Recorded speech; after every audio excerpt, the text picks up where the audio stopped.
Hello everyone, this is Samishuna and you are watching my YouTube channel. Now we'll discuss about the one of the most important subject plus 2 political science. आज से विषय रे आमे कथा हवा से विषय रे आज आमे डिस्कस करिवा। तो राजनीति विज्ञान प्लस 2 पॉलिटिकल साइंस कौन अछि तार topic democracy in India and international relation. Writer होउछंती गौरांग चरण नायक।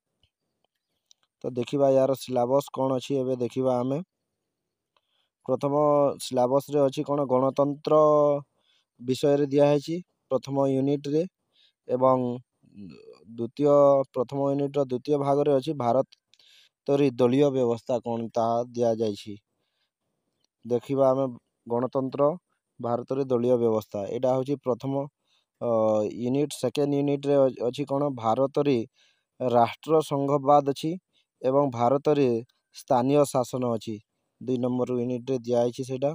तापरे आमे देखिबा तृतीय यूनिट राष्ट्र निर्माण प्रति आह्वान भारतीय राजनीति रे समसामयिक प्रसंग 5 एवं 6 नंबर विषय देछि।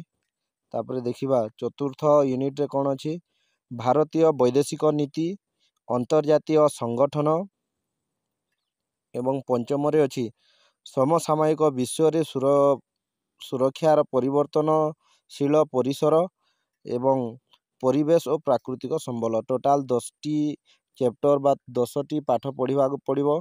तो आज आम प्रथम आरंभ करवा ने यूनिट 1 आम ए डिस्कस करवा जोटा कि अच्छी तुम गणतंत्र। गणतंत्र आज पढ़ा गणतंत्र रो अर्थ कौन आज आम जानिबा। गणतंत्र रो अर्थ देखिबा ता मीनिंग टा कौन अच्छी democracy meaning what is the meanings of democracy आम से विषय रे आज जानिबा। एबे गणतंत्र एक जनप्रिय शब्द जहाँकि इंद्रजाल परी समग्र मानव जाति महाविष्ट रखी अछि।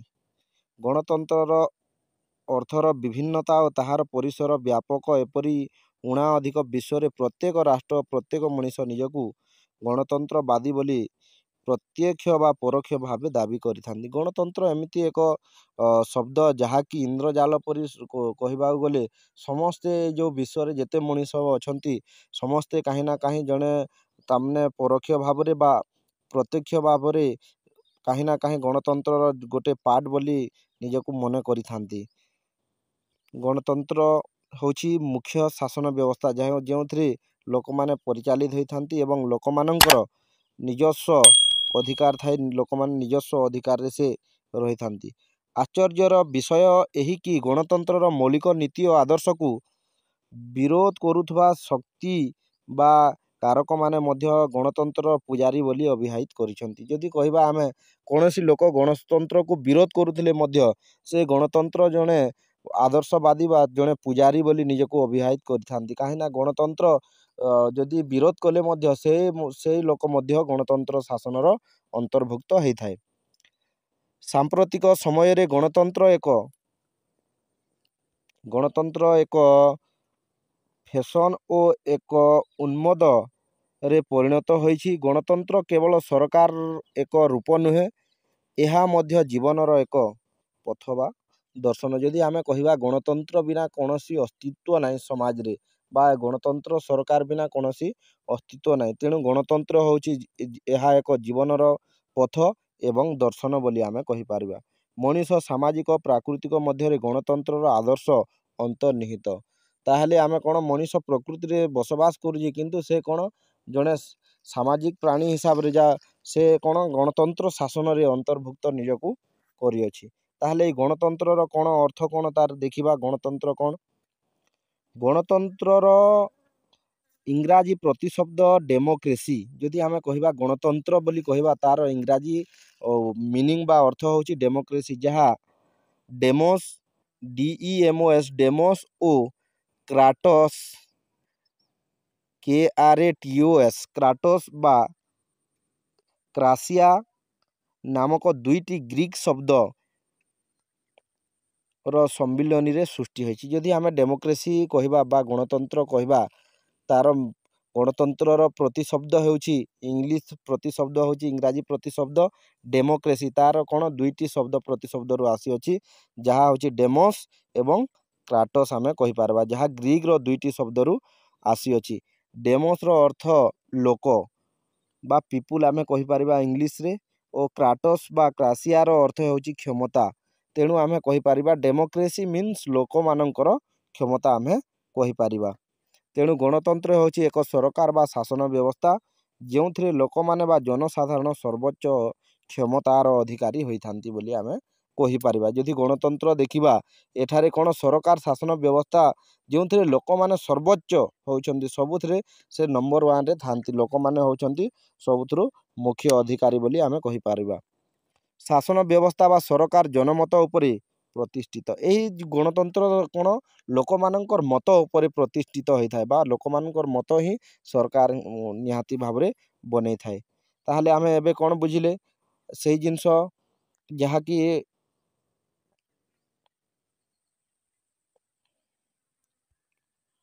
ତାପରେ ଆମେ ଦେଖିବା ଗଣତନ୍ତ୍ରର ସଂଜ୍ଞା କ'ଣ କ'ଣ ଅଛି ଦେଖିବା। ଏବେ ଫରାସୀ ଦାର୍ଶନିକ ରୁଷୋଙ୍କର ଚିନ୍ତାଧାରା ଅନୁସାରେ ଗଣତନ୍ତ୍ର ଜନମତ ବା ଜନତାଙ୍କର ବାଣୀକୁ ଈଶ୍ୱରଙ୍କର ବାଣୀ ସହ ସମାନ ବୋଲି ବିବେଚନା କରିଛନ୍ତି। ଯଦି ଫରାସୀର ଦାର୍ଶନିକ ରୁଷୋଙ୍କର ମତରେ ଯଦି ଆମେ କହିବା, କ'ଣ କହିଛନ୍ତି, ଭକ୍ସ ପିପୁଲ ଭକ୍ସ ଡା, ତ ଆମେ କହିପାରିବା କ'ଣ ଜନତାଙ୍କର ବାଣୀକୁ ଈଶ୍ୱରଙ୍କର ବାଣୀ ବୋଲି ସେ ବିବେଚନା କରିଛନ୍ତି।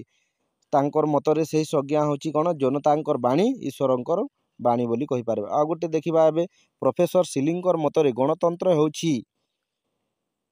ହେଉଛି ଏକ ସରକାର ଯେଉଁଥିରେ ପ୍ରତ୍ୟେକଙ୍କର ଭାଗ ରହିଛି। ଗଣତନ୍ତ୍ର ହେଉଛି ଏମିତି ଏକ ସରକାର ଯେଉଁଥିରେ ପ୍ରତ୍ୟେକଙ୍କର ଭାଗ ବା ସେୟାରିଂ ରହିଛି, ସମସ୍ତେ କ'ଣ ଅଂଶଗ୍ରହଣ କରିଥାନ୍ତି।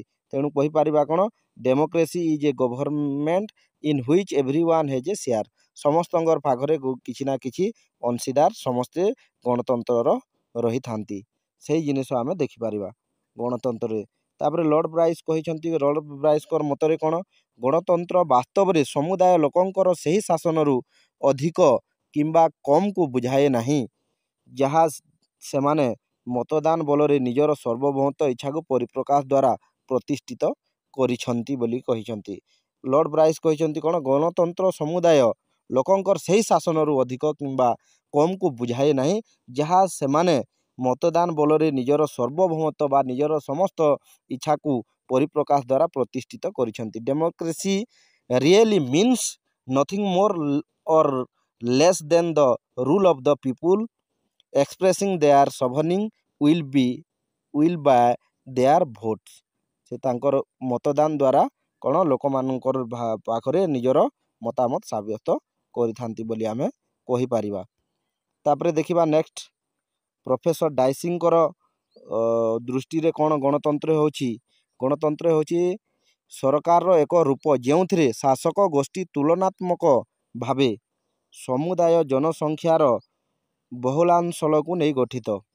ଯଦି କହିବା ଗଣତନ୍ତ୍ର କ'ଣ, ଗଣତନ୍ତ୍ର ହେଉଛି ଏକ ସରକାରର ରୂପ ଯେଉଁଥିରେ ଶାସକ ଗୋଷ୍ଠୀ ତୁଳନାତ୍ମକ ଭାବରେ ସମୁଦାୟ ଜନସଂଖ୍ୟାରୁ ବହୁଳା ଅଂଶକୁ ନେଇ। ଯଦି ଆମେ ଦେଖିବା ଯେଉଁ ରାଜନୈତିକ ଦଳ, ଯଦି କୌଣସି ରାଜନୈତିକ ଦଳ ଯଦି ସେ ୱିନ୍ କରୁଛି ତାହେଲେ ସେ ହିଁ ସରକାର ଗଠନ କରୁଛି। ତାହେଲେ ସେଇ ଜିନିଷକୁ କ'ଣ ଲର୍ଡ ବ୍ରାଇସ୍ କହିଛନ୍ତି। କ'ଣ କହିଛନ୍ତି ଦେଖିବା, democracy is A form of government in which the governing body is comparatively large fraction of the entire population. ସେ ହେଉଛନ୍ତି କ'ଣ ଲୋକମାନଙ୍କର ବହୁଳ ସଂଖ୍ୟାଧିକର ସେ ଗଭର୍ଣ୍ଣିଂ କରିବେ, ରାଜତ୍ୱ ସିଏ ହିଁ କରିବେ, ସେଇ କଥାକୁ କହିଛନ୍ତି।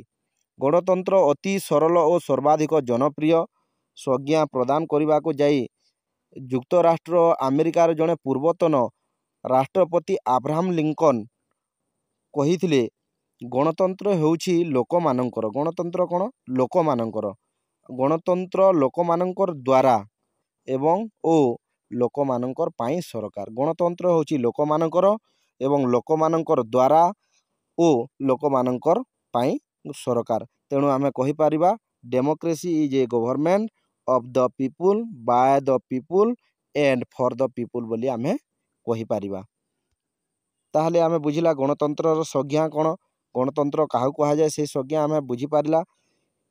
किंतु ग्रीक दार्शनिक अरिस्टोटल दृष्टि रे गणतंत्र एक सुस्थ स्वाभाविक और उत्तम शासन व्यवस्था नुहे, बरम यह बहु लोकंकर द्वारा एक मंद विकृत भ्रष्ट शासन बोली कहिसंती। जदि आमे कहिबा ग्रीक दार्शनिक अरिस्टोटलଙ୍କର मତରେ कहिबा गणतंत्र एक सुस्थ बा स्वाभाविक शासन व्यवस्था बा उत्तम शासन व्यवस्था नुहे बोली कहिसंती, बरम बहु लोकंकर द्वारा एक मंद विकृत बा भ्रष्ट शासन बोलिकी कहुई। कहीं एथारे जह लोक पार्टिसिपेट करिथांती तो लोक मानकर मत अत्याधिक थाए, सेहिथिपाई कौन कहि सेहिथिपाई मंद बा विकृति बा भ्रष्ट शासन व्यवस्था बोली कहुई। तांकर मतरे यह सेही स्वाभाविक शासनर अपभ्रंश जार नाम होची पॉलिटी बोली कहुई। तांकर सेही से कहिसंती काना जो शासन अपभ्रंश बा जार नाम होची पॉलिटी बोली कहिसंती। सेहीपरि फागेट कहिथिले जे गणतंत्र होची अयोग्य बा असमर्थ शासन, democracy is the cult of incompetence बोली कहिथिले। से कौन अयोग्यर शासन, एथिरे कौन डेमोक्रेसी रे अयोग्य लोक मध्य शासन व्यवस्था को आसी पारि थाए, सेहिथिपाई अयोग्यर शासन मध्य कहा जायछि। काहेकि ना एथिरे कोनोसी क्वालिफिकेशन मागी न थाए, सेहिथिपाई समस्त लोक एथिरे पार्टिसिपेट करि पारि थांती, तेणुगिरी अयोग्यर शासन मध्य याकू कहा जाय। एबे आमे देखिबा गणतंत्रर विकास केमती हैला, डेवलपमेंट ऑफ डेमोक्रेसी। आद्य अवस्था रे गणतंत्र मुख्यतः एक राजनीतिक सिद्धांत रूपे तत्व रूपे विवेचित होइथिला। आबे आगरु कोन थिला ना गणतंत्र खाली कोन खाली राजनीतिक सिद्धांत उपरे से पर्यावेसित थिला।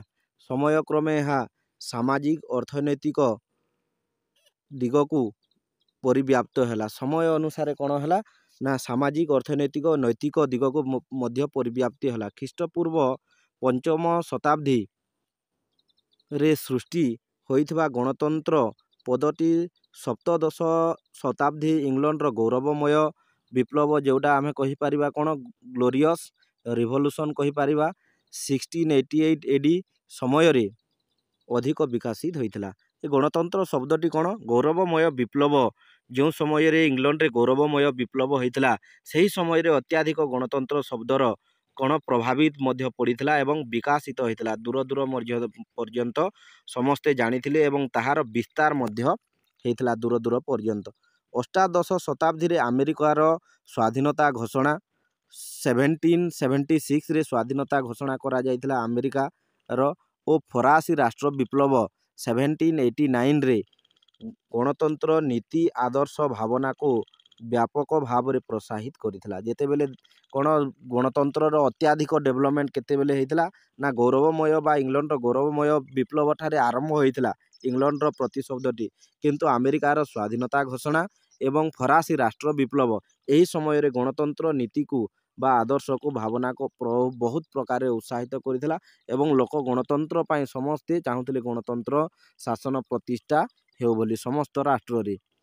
तेणु 19 शताब्दी रे समाजवादी तथा साम्यवादी चिंताधारार उद्रेक 20 शताब्दी रे एशिया आफ्रिका और लाटिन अमेरिका अधिकांश पराधीन देश साम्यवाद और उपनिवेशवाद रु मुक्त होई स्वाधीन तथा सार्वभौम राष्ट्र रे परिणत हवा और अन्य राष्ट्र मानकर सह समानता लाभ करिबा एवं 21 शताब्दी रो प्रारंभ रु सुधा जगतीकरण उदारीकरण एई सबु जिनस रे परिणत हेबा, अन्य राष्ट्र मानकर सह समानता करिबा एवं 21 शताब्दी आरंभ जगतीकरण उदारीकरण प्रालब्य उपलब्ध हेबा गणतंत्र को आगु सारू करा जाय अछि। जदि कहिबा कोन गणतंत्र गोटे मुख्य अधिकांश लोक कोन समस्ते सार्वभौमत्व हेले माने समाजवादी बा साम्यवादी राष्ट्र माने समस्ते कोन सार्वभौमत्व राष्ट्र रे परिणत हेले एवं राष्ट्र समस्त जगतीकरण उदारीकरण प्रालब्य उपलब्ध हेबार गणतंत्र को आगु सारू करा जाय अछि। सेहिति पाए से समय रे गणतंत्र को वेलकम मध्य समस्ते करि पारुथिले। गणतंत्र रे 6टी मुख्य खंब उपरे दंडमान। गणतंत्र होची कोन 6टी मुख्य तार पिलर्स जहाँ को कहि परिबा बा खुंब उपरे दंडमान। सेगुड़िक हैला आईन, जदि आमे फास्ट कहि परिबा आईन, स्वतंत्रता, समानता, अधिकार, न्याय ଓ ଭାତୃତ୍ୱ ଭାବ। ଯଦି ଯେଉଁ ରାଷ୍ଟ୍ରରେ ଗଣତନ୍ତ୍ର ଶାସନ ବ୍ୟବସ୍ଥା ପ୍ରଚଳିତ ସେହି ରାଷ୍ଟ୍ରରେ କ'ଣ ସେଗୁଡ଼ିକ ଆଇନର ଶାସନ ଦ୍ୱାରା ନିହାତି ଭାବରେ ଚାଲିବ। ସ୍ୱତନ୍ତ୍ରତା ମଣିଷ ପାଖରେ ନିହାତି ରହିବା, ସମାନତା ଅଧିକାର ରହିବ, ନ୍ୟାୟ ରହିବ ଓ ଭାତୃତ୍ୱ ଭାବ, ସମସ୍ତେ ଭାଇ ଭାଇ ବୋଲି ସମସ୍ତେ ଗୋଟେ କ'ଣ ଗଣତାନ୍ତ୍ରିକ ରାଷ୍ଟ୍ରରେ ଆଖ୍ୟା ବୋଲି ଦିଆଯାଇଅଛି।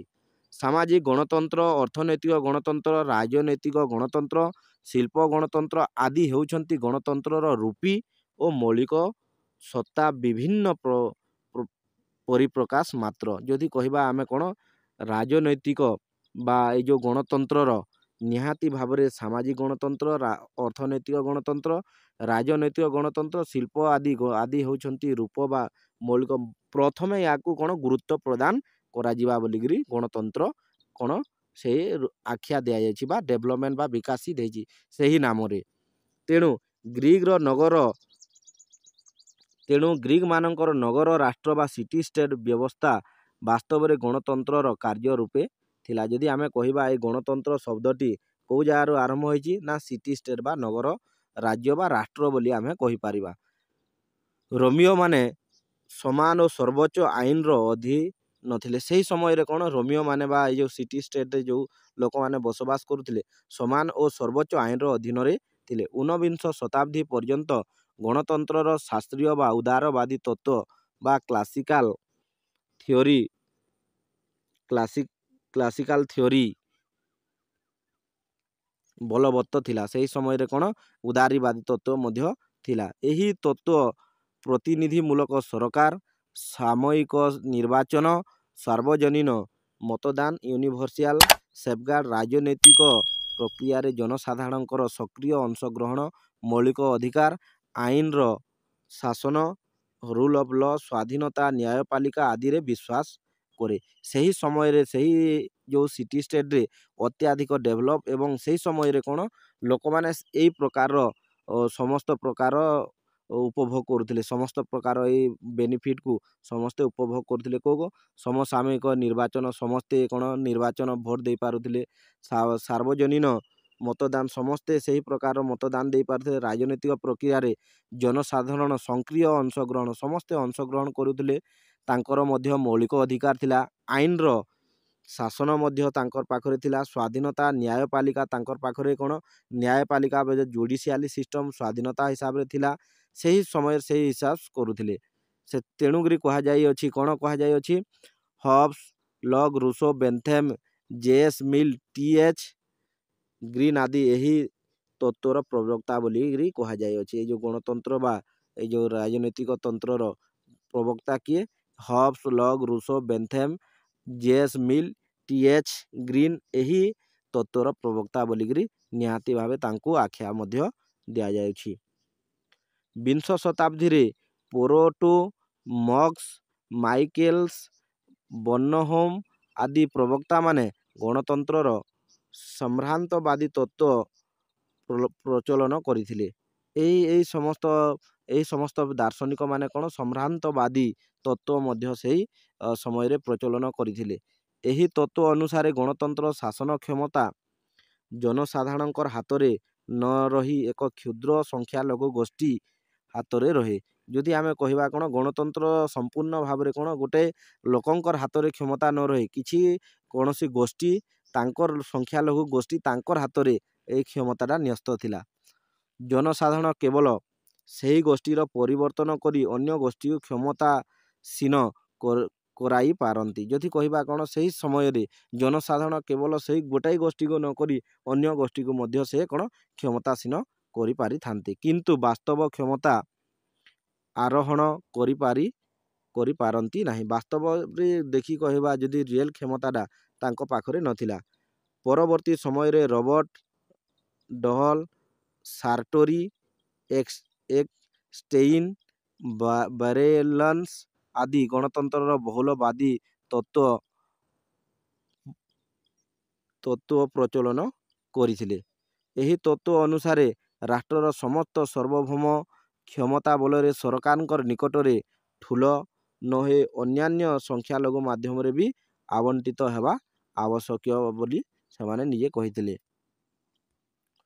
ସରକାର ଜନସାଧାରଣଙ୍କର ଏକମାତ୍ର ପ୍ରତିନିଧି ନୁହେଁ।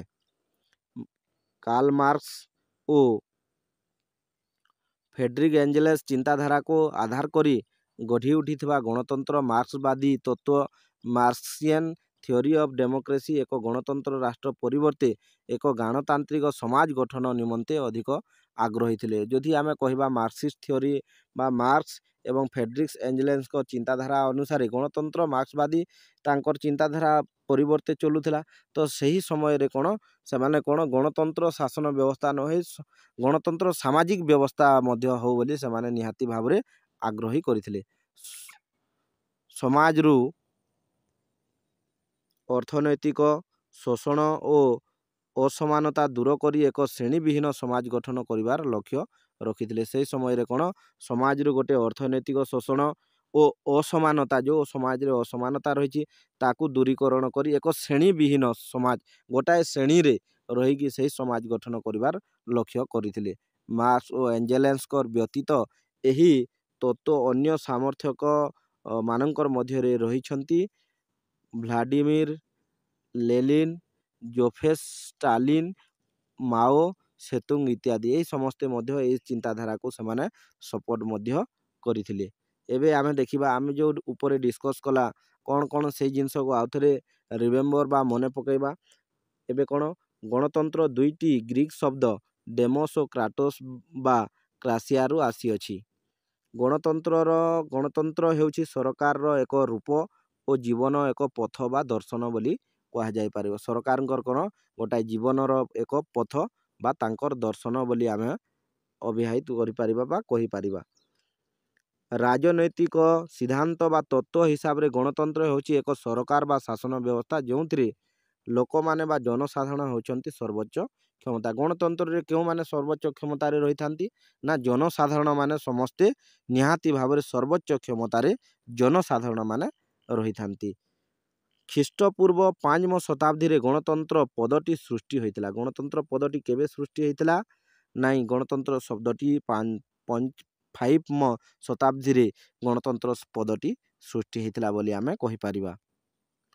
ତାପରେ ଦେଖିବା 1688ରେ ଇଂଲଣ୍ଡର ଗୌରବମୟ ବିପ୍ଳବ, 1776ରେ ଆମେରିକାର ସ୍ୱାଧୀନତା ଘୋଷଣା, 1789ରେ ଫରାସୀ ରାଷ୍ଟ୍ର ବିପ୍ଳବ ଗଣତନ୍ତ୍ରକୁ ବାସ୍ତବ ଅର୍ଥରେ ପ୍ରକାଶିତ କରିଥିଲା। ଏଇ ଯେଉଁ ସମସ୍ତ ପ୍ରକାର ବିପ୍ଳବ ବା ମୁଭମେଣ୍ଟ ହେଇଥିଲା, ଏଇ ସମସ୍ତ ମୁଭମେଣ୍ଟ ଗଣତନ୍ତ୍ରର ପୁରା ପିଓରଲି ମିନିଂ ବା ତାର ଗଣତନ୍ତ୍ର କିପରି ହେବା ବା ଗଣତନ୍ତ୍ର କ'ଣ ବୋଲି ଲୋକମାନଙ୍କର ମୁଖ୍ୟତଃ ଲୋକମାନଙ୍କର ଆଖିରେ ପ୍ରଭାବିତ ପକାଇଥିଲା ବା ଏ ବ୍ୟବସ୍ଥାର ମୁଖ୍ୟ ଲକ୍ଷ୍ୟ ଥିଲା। ଗଣତନ୍ତ୍ରର ମୁଖ୍ୟ ଆଧାର ଗୁଡ଼ିକ ହେଲା ଆଇନ ନିହାତି ରହିବ। ଗଣତନ୍ତ୍ର ଶାସନ ଥିଲେ ଆଇନ ନିହାତି ରହିବ। ସ୍ୱତନ୍ତ୍ରତା ମଧ୍ୟ ନିହାତି ରହିବ। ଲିବର୍ଟି ଯେଉଁଟା କୁହାଯିବା ସେହି ଜିନିଷ ବି ନିହାତି ରହିବ। ସମାନତା ରହିବ, ଅଧିକାର ରହିବ, ନ୍ୟାୟ ଓ ଭାତୃତ୍ୱ ଭାବ ମଧ୍ୟ ନିହାତି ଭାବରେ ରହିବ ଗଣତନ୍ତ୍ର ଶାସନ ବ୍ୟବସ୍ଥାରେ। ଓକେ। ଶାସ୍ତ୍ରୀୟ ବା ଉଦାରବାଦୀ ଗଣତନ୍ତ୍ର ପ୍ରତିନିଧିମୂଳକ ସରକାର, ସାମୟିକ ନିର୍ବାଚନ, ସାର୍ବଜନୀନ ମତଦାନ, ରାଜନୈତିକ ପ୍ରକ୍ରିୟାରେ ଜନସାଧାରଣଙ୍କର ସକ୍ରିୟ ଅଂଶଗ୍ରହଣ, ମୌଳିକ ଅଧିକାର, ଆଇନର ଶାସନ, ସ୍ୱାଧୀନତା, ନ୍ୟାୟପାଳିକା ଆଦିରେ ବିଶ୍ୱାସ କରିଥାଏ। ଏଇ ଯେଉଁ ଉଦାରବାଦୀ ବା ଶାସ୍ତ୍ରୀୟ ଗଣତନ୍ତ୍ର ବା ପ୍ରତିନିଧିମୂଳକ ସରକାର, ଏହି ସବୁ ବିଷୟରେ ସେ ନିହାତି ଭାବରେ ବିଶ୍ୱାସ କରିଥାଏ। ମୌଳିକ ଅଧିକାର ଥିବାର କଥା, ଆଇନର ଶାସନ, ସ୍ୱାଧୀନ ଭାବରେ ନ୍ୟାୟପାଳିକା ରହିବାର ନିହାତି ଦରକାର, ସକ୍ରିୟ ଭାବେ ଲୋକମାନେ ସମସ୍ତେ ଏଇ ବ୍ୟବସ୍ଥାରେ ଅଂଶଗ୍ରହଣ କରିବାର ନିହାତି ଦରକାର।